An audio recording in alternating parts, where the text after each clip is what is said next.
Good evening, everybody. Bit of technical difficulties already. Hope you are seeing us live across the globe for our first ever lockdown show, which we're calling Schrodinger's Chat Room.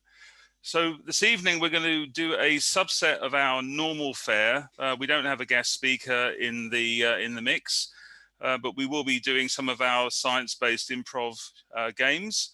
And really, the idea is to have some fun and to just hope you'll enjoy yourselves. As you would expect, we won't have a live audience laughing at us. For those of you that have been at some of our shows, you'll say, well, what's the difference? But this time we'll be having a group of us all playing for your pleasure. And we will have a set of different games, which we hope you will enjoy.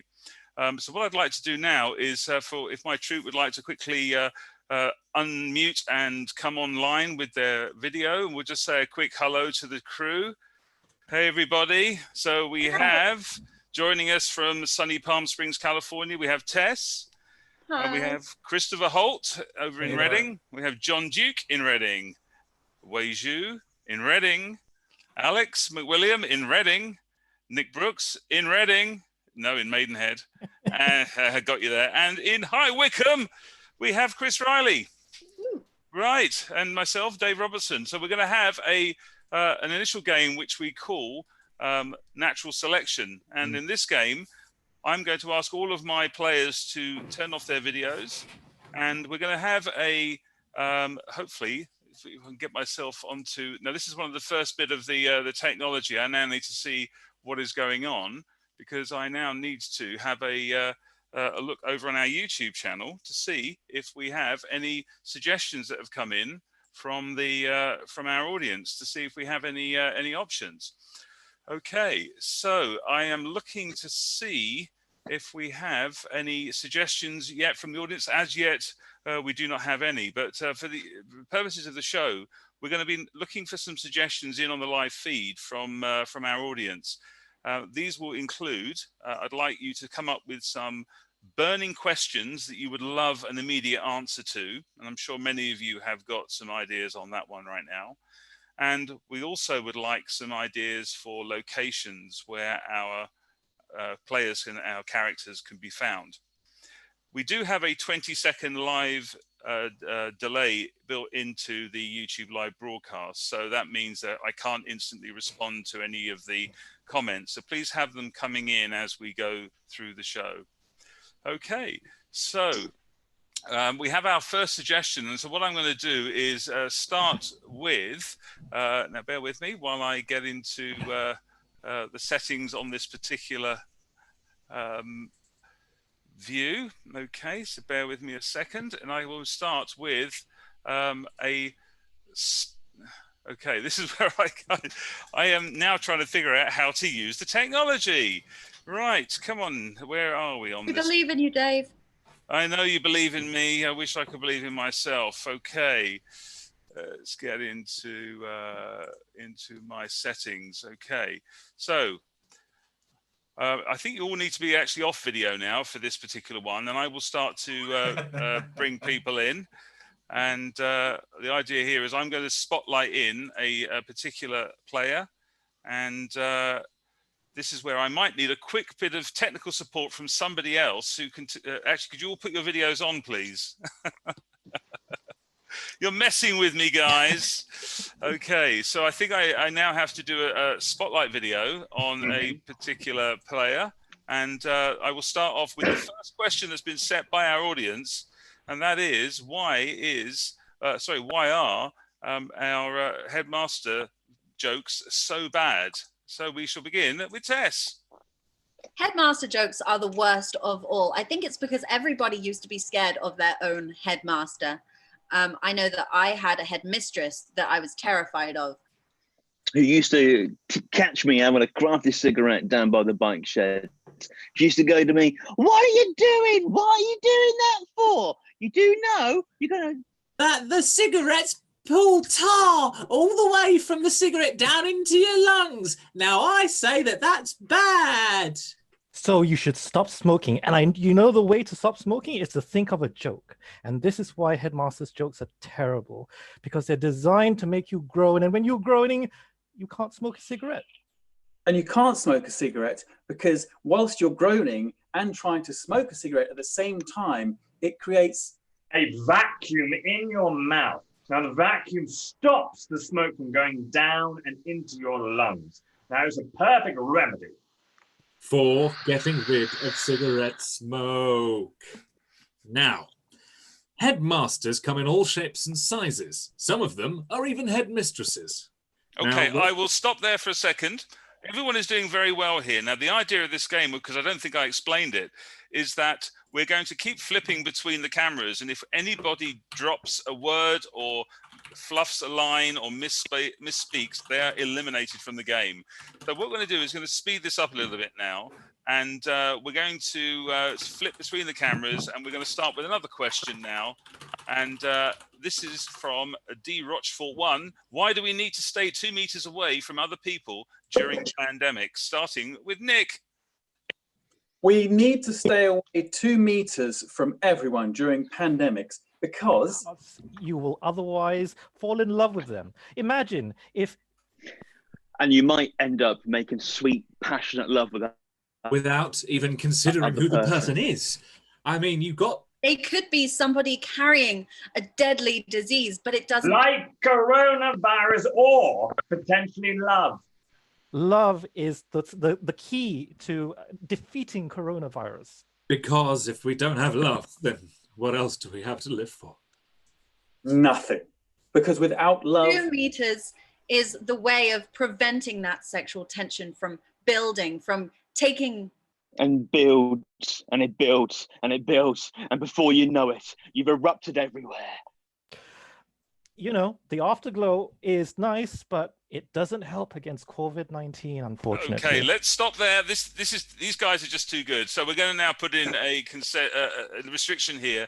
I do not want to hear any words with the letter S in. So we're now going to have another question, and this is from Saza H.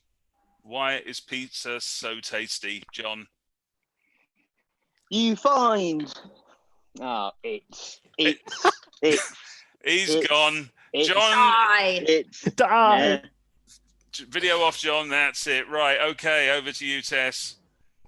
Pizza can be a treat for some people to have in their mouth. I love pizza. My favorite. Pizza happened once upon a time in Fairyland.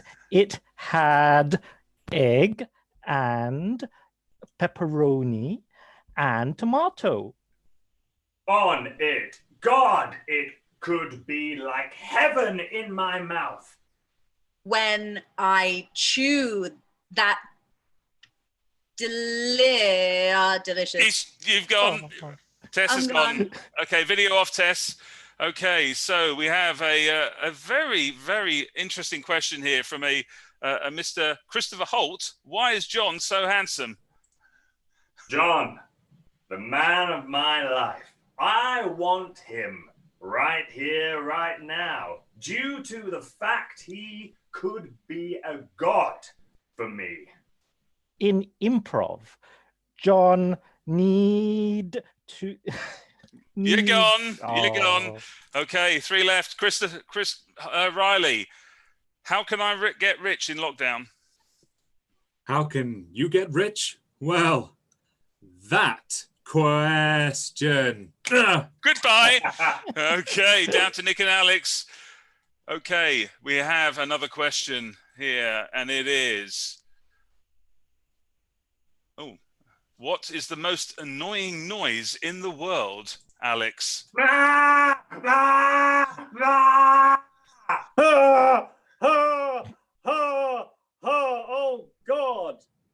I don't like that. Oh, he's gone. Oh, well done, Nick. We're the winner. Okay, that's got the first game out of the way. So let's move on to our next game. And this is a game called Periodic Table. Okay, so everybody videos off, please. So what I'm going to do now is to play a video clip here. Sorry, not a video clip. Let me try that one more time. This is where the technology is getting really exciting. Come on, where are you? Sorry about this. This is it just misbehaving itself, this technology. So what we're going to do is play a game called Periodic Table. And for those of you that are used to the game, it is essentially a game using, believe it or not, the periodic table. So I'm going to put in front of the on the screen there we go, a slideshow showing the periodic table. Sorry about this. This is it just misbehaving itself, this technology. So what we're going to do is play a game called Periodic Table. And for those of you that are used to the game, it is essentially a game using, believe it or not, the periodic table. So I'm going to put in front of the I'm sorry, I'm getting feedback on my microphone. So let me try. Just turn the YouTube volume knob down. Turn the YouTube volume knob down. Okay, let me try that. Somebody is obviously been here before. Okay. So. Cracking use of the word knob in an unfunny context. Well done. You had to ruin it, Chris. Grab a hold of that big knob, pull it down. Okay, so let me try. That's right, thank you. Let me try this one more time. Okay. Right, just to be a bit more in control here. Okay, right. So what I'm going to start with is, let's get a copy of the slides up. Okay, and I'm going to bring on stage Nick and Tess for this next game. So we'd like to start. So what we're going to do is we're going to have a, so can you see the slides on the screen? No. You're not seeing the slides. Okay. Let me You can try see that. your lovely YouTube screen. You can see my YouTube screen. Okay, this is really getting interesting now. Oh. Yay. Okay. Let me try that. So it's probably gone again now, hasn't it? So let me try one more time. Is that better? Yeah. Okay. And back to the, okay, right. Lots of sympathy from the audience for our technical difficulties. So let's start this one.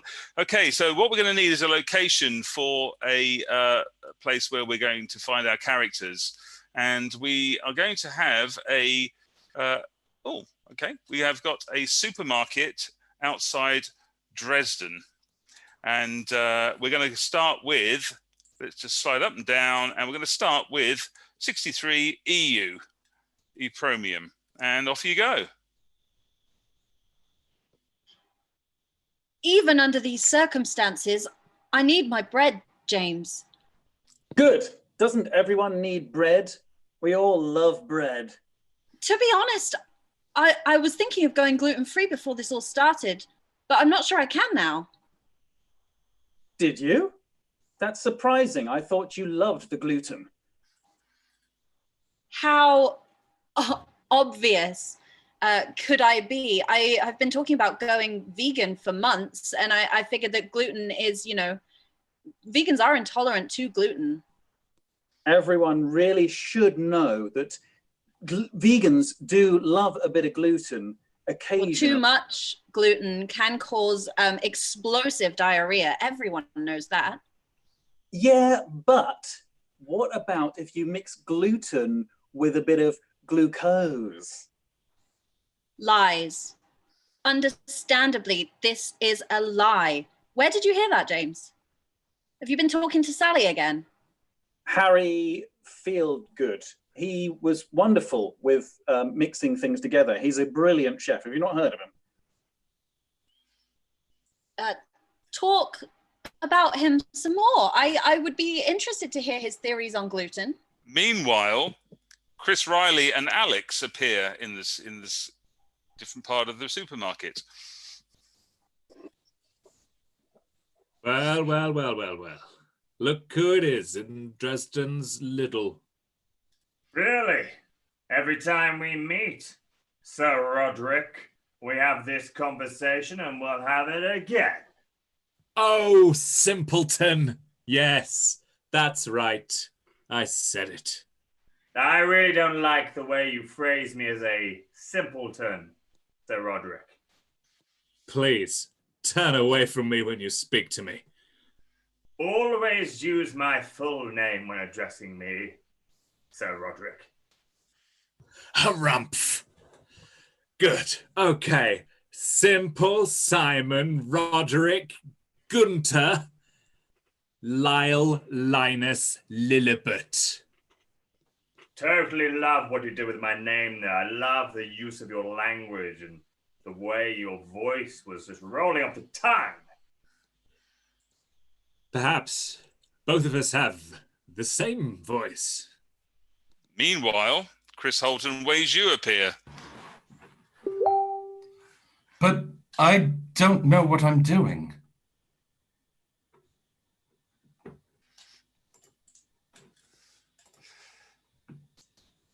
I don't know at all. I have no clue whatsoever. Perhaps over here is what you needed, sir. Ah, Terry. Right, Nigel, there's something we need to do. We need to get this Little moving and we need to get it moving pronto with lots of stock shifting. Funny, really. I didn't realize we'd have to switch on so fast, but here we go. Let's rev up the old engines. Right about now is when those shoppers are going to come in looking for those bargains. 10 a.m. Ah, of course. We must be ready for the rush. The panic buyers won't be able to sustain this much longer, and then the general population can come in. The hearty shoppers will love the bargains we've got for them in store today. I found some peanuts. Buy one, get one free. Peanuts. Okay, I think we'll leave it there, guys. Technical difficulties once again, I'm afraid. We can't actually get your videos on the screen as well as the slides. So my apologies for that. We'll have to move on to the next game. So if you'd like to come back in, everyone come back in and we'll play our next game, which is called Science Museum Promenade. And in this game, we've got a guide. Alex will be our guide through the Science Museum.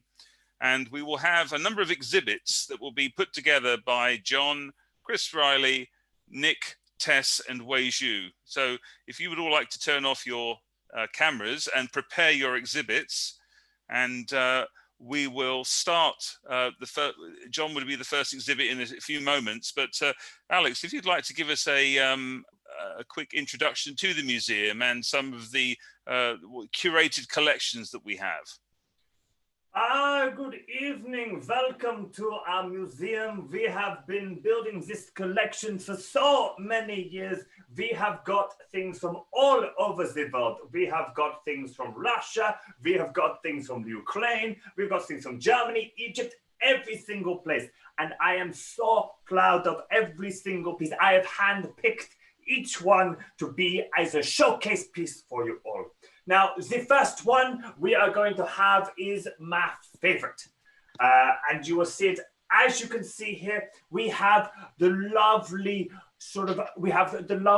masked Avenger man who has a lovely brush. Now, the brush, you can see the artiste put the brush here to sort of examine the beard of the person. But unfortunately, as you can see, there is no hairbrush. It is just for the beard. That is why the hair covers the glasses.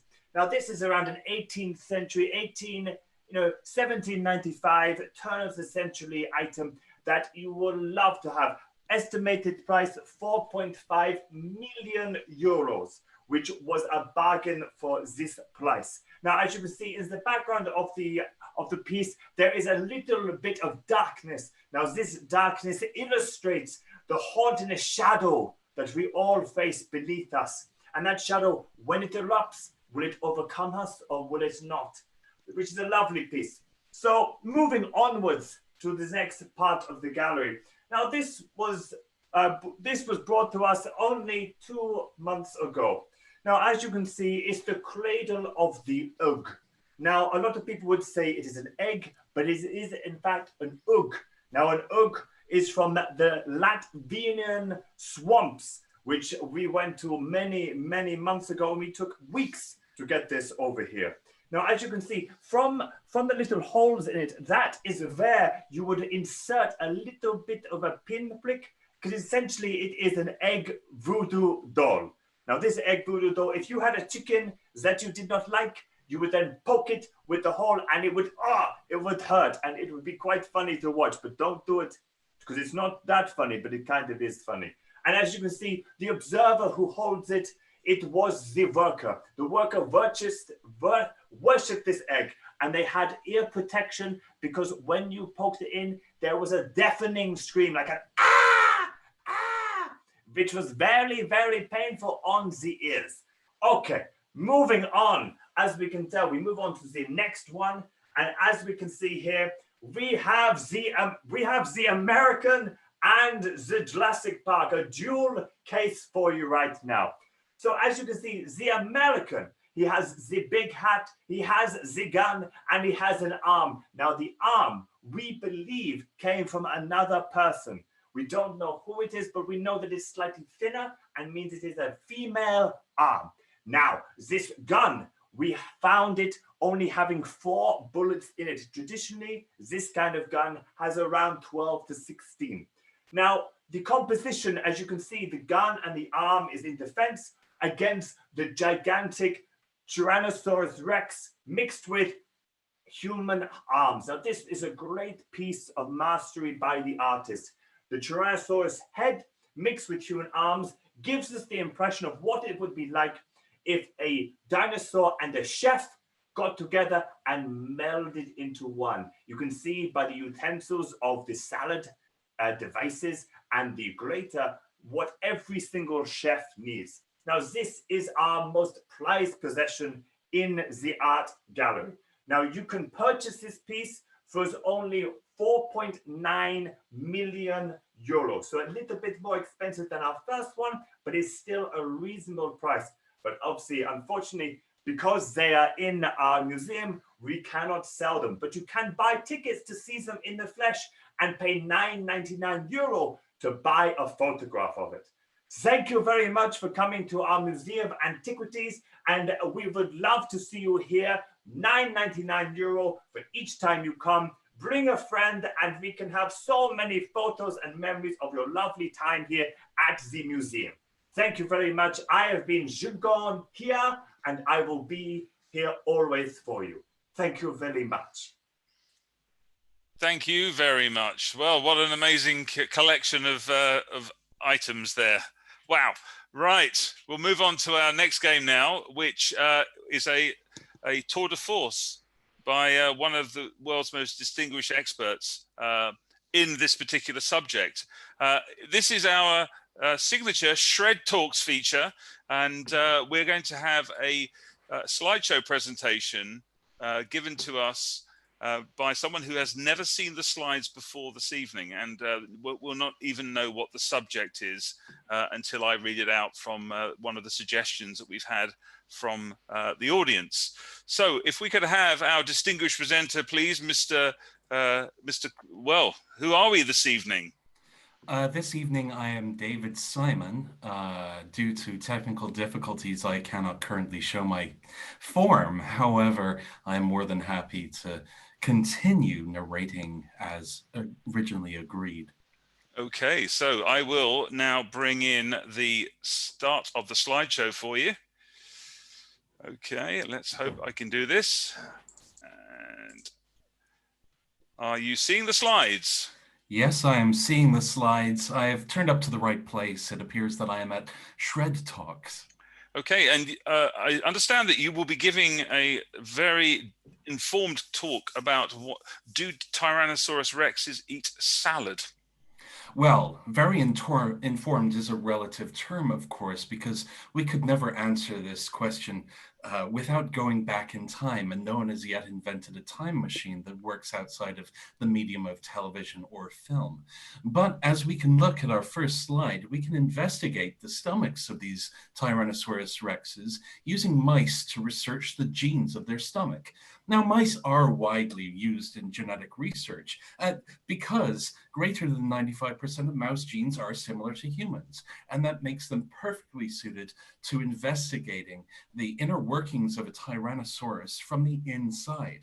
If you think about it, if you try to put a human inside a Tyrannosaurus rex, as large as a T-Rex is, a human would probably bust their gut if you push them up inside. So instead, we introduce mice to their fossilized remains to ensure that we can investigate and get a report back from a very intelligent mammal. And given that their physiology and anatomy is similar to humans, they are effectively our avatars into the world of the digestive tract of the Tyrannosaurus rex. Now, on the next slide, we will see what Stuart Little, our foremost expert of the mice variety, has discovered about T-Rexes. Well, obviously, they belong in the history matrix, that is history matrix A, and not in B, as was commonly believed up until about 1985. Alice has contributed mostly to this matrix. She has contributed the apple, the dog, and the horse, all of which share some relation to lettuce. Although, how often have you seen a dog eat lettuce? Alice was debunked in the late 1970s, but then we came on to Bob in the 80s, who first of all positioned us firmly in the history matrix of A, but also pointed out that while an apple is almost like lettuce, when you relate it to a horse, you can understand that lettuce can be translated into the food for a horse. Now, if we go into Charles, who's more in this millennium, of course, the horse and the bike are very similar, and thus that multiple method of commuting, the horse and the bicycle, reminds us of the ambulatory T-Rex. The fact that a horse can eat lettuce and move, and the fact that a human can eat lettuce and move, means that we can extrapolate back into the history that the T-Rex must have had some predilection for lettuce, for the things that move that we observe today that eat lettuce, move after eating lettuce. And in our next slide, we can see some of the extra raw data that we gathered as we interviewed our experts. Learning is a gift, as Oscar Wilde once said, even when pain is your teacher. And that's why we spiked with our control subjects our lettuce with Carolina Reaper peppers. Now, even though they ate the Carolina Reaper peppers along with their lettuce, they ran extremely fast. And that shows us that the common practice of eating lettuce was a great way to move for carnivores and herbivores alike. Now, in the next slide, I'd like to show the findings and conclusions of our methods and tests. We took this unnamed control subject who kind of looks a bit like my father, and we injected him at 9 a.m. and 5 a.m. with T-Rex RNA. Now, we split that RNA into 3 pipelines here in Reading. First, we chose the 5-foot to 3-foot pipeline of mRNA and applied RT-PCR, as I'm very sure you're familiar with, to split those into the 5-foot to 3-foot and the 3-foot to 5-foot cDNA. Now, if you add these together, you get the 8-foot cDNA, which is roughly a third the size of a small T-Rex. If we then take PCR and split it into 2 more pipelines, again here in Reading, we find that the 5-foot and the 5-foot are the 2 most important pieces of the PCR, which relates to lettuce in a way that I will relay to you in another talk. But if we've processed the samples in an identical manner and compare the clonal overlap, we discover that the sequencer is not repeated for an identical sample, and thus lettuce was something that was eaten by T-Rexes. I'd like to close this evening on a very valuable thought. unsafe foods are responsible for 200 diseases from diarrhea to cancer. As you can see, the bread on the right ate some unsafe lettuce, but the bread on the left has consumed safe lettuce. And perhaps that is exactly what led to the downfall of the dinosaur and T-Rex along with it. Thank you very much. Well, that was absolutely amazing. Christopher, our amazing expert there on Tyrannosaurus eating habits. Well, who knew? I mean, really, who knew? So thank you very much. So we're going to move on to our next game now, which we call unit testing. And for this game, I would like Alex, John, and Tess to come on to the screen, please. Thank you, guys. Okay, so we are going to play a game where the characters will all be in a location that will be picked from audience suggestions. And as they move around, they will move through different zones, which will trigger different emotional or physical responses, which I will read out to them, and they must then act in the manner of those emotions or physical attributes, whilst keeping this dramatically. The integrity of this could be completely dramatic, fun, and a joy to watch, as always. So we're going to have one of the suggestions. We are going to have the promised land of Yugoslavia. And these three characters, well, you'll find out who you are when you come together. You are in the promised land of Yugoslavia. And let's just start off and see where it goes.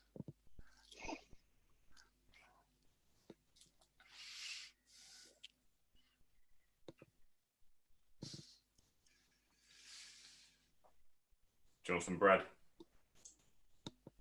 You've got bread? Yeah, I got a load of bread. Yeah, I was just feeding the ducks. Well, why are you not sharing? We need that bread to survive. I mean, who knows when we're going to find this promised land of Yugoslavia? Oh, I just thought that, you know, if we could get the ducks with us, they could follow us into the promised land. Don't waste it on the ducks. You give it to me. Disgust is now the news zone. Oh, I can't give it to you. Look at your face. I mean, why would we give it to him? I mean, why would we feed him first? He is well fed. He had a big meal before he came on this expedition. Yeah, he's had a lot of big meals. But no, I had little chef before I came here, but now I'm still hungry. Little chef, the worst of the worst. Oh God, it's disgusting. Oh. You are now in the joy zone. But I got unlimited coffee. Oh my God! I know. Yeah. Who doesn't need coffee? I could do with the coffee right now. I will trade you bread for coffee, my friend. Why don't we all just share? We are in this together. So oh my God, that's a great thing. Do you have one for me or no? You got it. You got it. You got it. Yes. Hang on, this may take a while. You got it. Oh, it's amazing. He has. I feel left out now, but I love to be in the presence of two such wonderful people. God, you're brilliant. You're now in the fear zone. Yeah, you drink the coffee. You do to the coffee. With her. Yeah, that's not coffee. You don't recognize me, do you? Oh my God. Who are you? Hold on. Sven! It's Sven! Yeah, it's me! The evil scientist who trashed the expedition of 93! You're still in the fear zone, but you're all about to sneeze. Yeah, God. Oh. You remember me? I remember he caused allergic reactions in all the other scientists he came in contact with. Always. It's that hair. It is just so full of allergens. Oh. The product he uses. You are now moving into the social anxiety zone. And this is where I live. Huh? And yeah, it's quite nice, isn't it? I'm not sure that being in your presence is making me so happy anymore. Got a mug if you want it. Can I have it back? Thank you. You are now moving into the ecstasy zone, but you also have intense bloating. Oh. Oh, you know, this whole experience, it has been so wonderful for me. I feel like something is, you know, erupting inside of me. Oh, it's erupting, all right. Oh. I'm just feeling a little hot, a little flushed. It's erupting in two ways. I never thought it would happen at the same time. Oh, is it arousing? I'm trying to describe my feelings. I must note this down for our research. Oh, Sven. Oh, Sven. Oh, I feel so happy that the two of you are making each other so happy. I will be a massive observer in your joy. Oh, I don't know if I'm coming or going. Oh, me too. I'm gonna come and go again. Oh, so coming is a definite symptom. Oh. This is wonderful. Keep going. Keep describing your thoughts in your brain to me. Oh.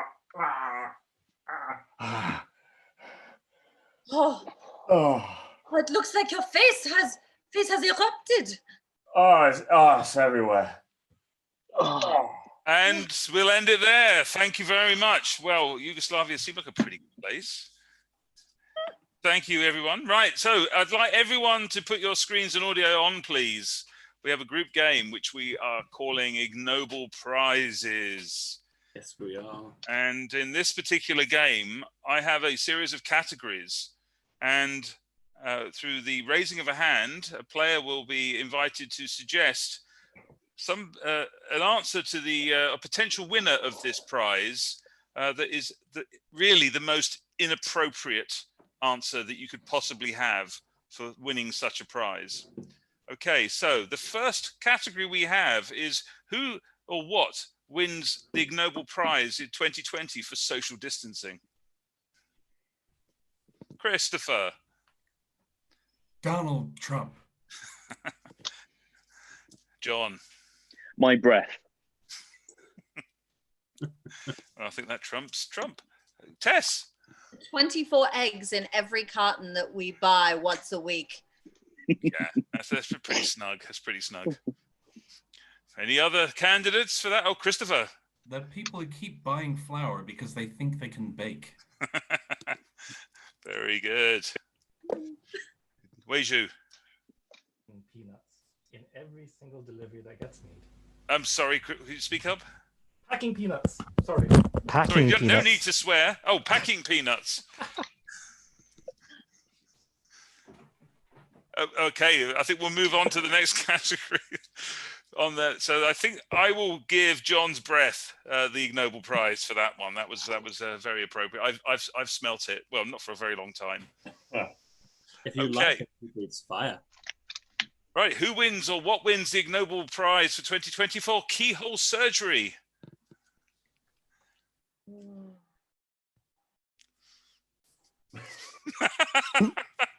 Tess. My child who can magically open any door that is locked. Very good. Christopher. Coronavirus for getting into places it shouldn't. Ooh. Any more candidates? Okay, I think it's Tess's child.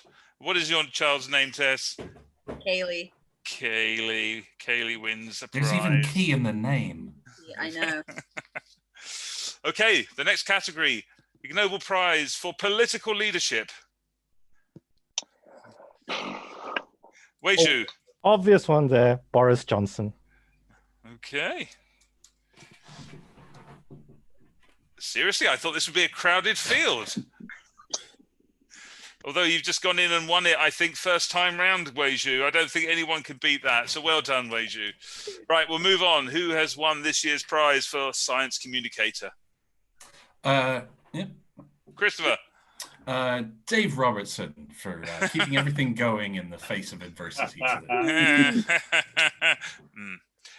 Carry on. Yes, Nick. Donald Trump, because he doesn't claim to be a doctor, but he knows. He knows. Christopher. That pastor, or many of the pastors in the US who have been opening up their churches during the lockdown, they're really making every effort to show exactly how easy it is to communicate the virus. Yes, indeed. I think pastor is in the past tense. Yes. Well, one or two of them are now. Many are. It's a comedy show. Keep it light.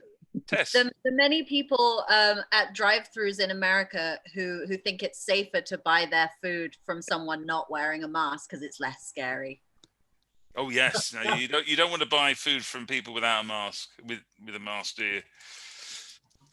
Wait, you. Last one in together. Just anyone who's been sharing really weird memes about coronavirus, especially the ones that say that it comes from 5G. Oh, it comes from 5G. Oh, it's either that or the drive-through. But you've already won one. I think. Oh no, you both have one each. So I think I'll have to share that one. You guys will get 1.5 each before 5G and drive-through meals. Okay, so we have Community Volunteer Prize. Who has the Community Volunteer Prize? Christopher. Boris Johnson for going first. Can anyone beat that? That was a good one. No more. Weiju. Priti Patel for just being so generous all the time. So you were lying. Chris. Matt Hancock for introducing a care badge, which costs £8.99, which is more than the average hourly wage for a frontline care worker. Yeah, I think on the basis of the rules are that you can't win 2 awards, but Bojo's already got one, so I think Matt Hancock wins that one. Well done, Chris. And our last award, before we move on to our last game, is who has won Breakthrough Social Media Star?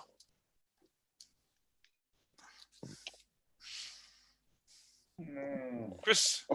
Me, I got 3 likes on a tweet yesterday. That never happens outside of isolation. Oh wow, that's 2 more than I've ever got. Tess. Gal Gadot for her inspiring video Imagine, starring all her best buds. That beats Chris, I'm afraid. If I can be beaten by Wonder Woman, that's a good night. Very good. Right, let's leave it there, and we're going to finish off with our final game, which is a narrated nature documentary. And we have 2 narrators for this. We have Nick and Tess. And so audio on, but video off for you guys, because I'm going to be playing a video clip, and I will share the screen. I will just randomly drop the scroll bar for the video midway through, and as soon as you start to see the clip, please will you add in your thoughts on what is going on. Here we go. Yes, Dr. Jukenstein here, and we are watching today the Olympics for the pond jumpers. I hand you over to my colleague. My colleague, would you like to introduce yourself? Hello, it's me, James van der Beek. His legs are of incredible length. These enable him to jump across the pond in incredible pace. Oh, and we look closer at the actual legs themselves. They're very short little toes there. It is surprising to get such a jump with short little toes that look like straw, no? Yes, these tiny hairs that aren't visible to the human eye, but only through a magnifying glass, they grip the water as if it were dirt. As if there were tiny little hands on the end of each of those hairs, no? And they warm up before they do these jumps. They stretch. They like to grab the legs behind their heads like Olympic gymnasts. Yes, these Olympic gymnasts of nature can be seen jumping and winding their way across water but stretching and flapping their wings when they're on their backs. Even some moths, they try to mimic the jumping capabilities of these little pond darty bugs. The official name for them is the pond darty bug. Some moths do not make it, and the pond darters actually feed off their carcasses. This is true. They love to eat other bugs, such as moths, butterflies, and bumblebees. Oh, the bumblebee is particularly tasty. They can also glide rather large distances. Like if they would like to see their partner quicker, they fly almost across the water. Here you see one actually about to feed on the moth. He races to the moth and is done with it in seconds, devours it. They could win human eating contests, no? They certainly could, but beneath the water, a deadly prey.